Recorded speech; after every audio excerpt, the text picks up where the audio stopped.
If you've been waiting to start because you don't have a website or a following or anything that looks like a business yet, I want to show you something. The first client you land probably won't come from any of that. It will come from something you already have and haven't been looking at the right way. You've spent decades building relationships, people who have worked with you, hired you, learned from you, trusted your judgment when it mattered. That is not just a list of people you know. It is a business asset you have not activated yet, and it may be sitting there unused while you convince yourself you have to build something first. So today I'm going to walk you through how to get your first paying client using the thing you already own. No website, no audience, no funnel, just what you've spent a lifetime earning. Here's the part nobody tells you when you're starting out. A website doesn't get you clients. A website is something you point people to once they already want to work with you. It's a brochure, and a brochure rarely closes anything on its own. An audience can help too, but building one takes months, sometimes years, and you don't have a client to show for it until long after you've started. That's a slow road, and it's the wrong road when you're trying to land the first one. The fast road runs through people who already know you. They don't need to be convinced you're credible. They watch you be credible for 20 or 30 years. The trust is already built. You're not starting from zero. You're starting from the middle, and you just haven't claimed it yet. Let me make this real with an example. Imagine a woman who's taught Kundalini yoga for 15 years. She knows the practice deeply. She's helped people through anxiety, through injury, through the kind of seasons where stress has settled into the body.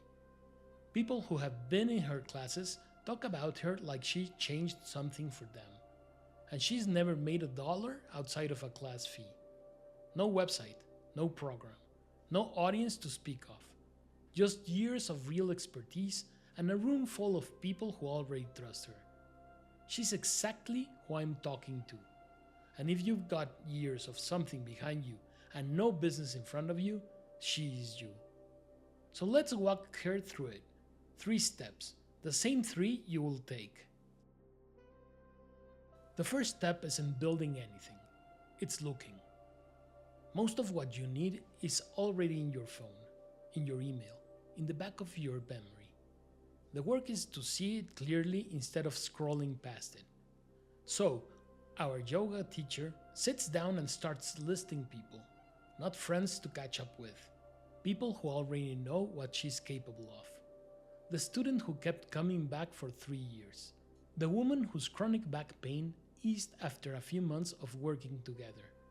The friend who runs a wellness studio and has mentioned more than once that her clients need exactly this.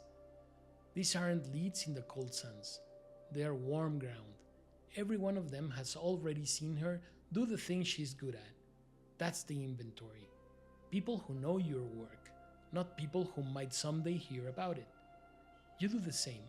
You write down the people who have watched you deliver, in whatever field you spend your life in. The ones who take your call because they remember what you can do. That list is where you start.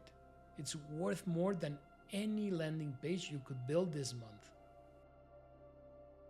Now comes the reaching out, and the whole thing turns on one distinction. This is a conversation, not a pitch.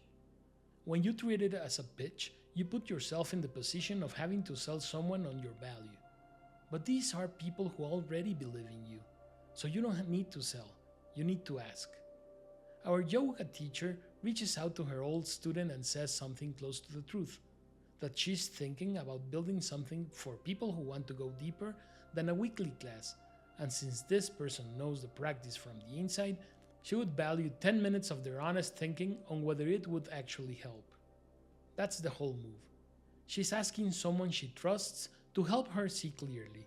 And in a conversation like that, the person being asked very often turns into the first to say, "I'd paid for that," because they've wanted it and didn't know it was an offer. You're not convincing anyone in these conversations. They already believe in you. You're finding out if what you do fits. So the conversation goes well. The next step is smaller than you'd think. The instinct is to go build the thing first. The website, the package, the payment system, all of it before you come back and sell. But the moment you've created in that conversation has a short life, and the infrastructure takes time you don't need to spend. What you need is a bridge, and the bridge is one short message. After a good conversation, our yoga teacher follows up with a plain note. Something like, "I've been thinking about what you told me. I believe I could help you with it directly." We'd spent 4 weeks building a simple private practice around the stress patterns you described, and I would change a flat fee for the 4 weeks. Want me to put the details together? That's a proposal. It doesn't need a logo or a website behind it. It needs to be clear. It needs to follow a real conversation, and it needs to reach the person before the moment cools. Once one person says yes, you are no longer guessing. You have proof. So that's the path. You look at the people who already know your work. You start a conversation that isn't a pitch, and you follow it with a simple offer before the moment passes. The reason this works isn't a trick. You've already done the hard part.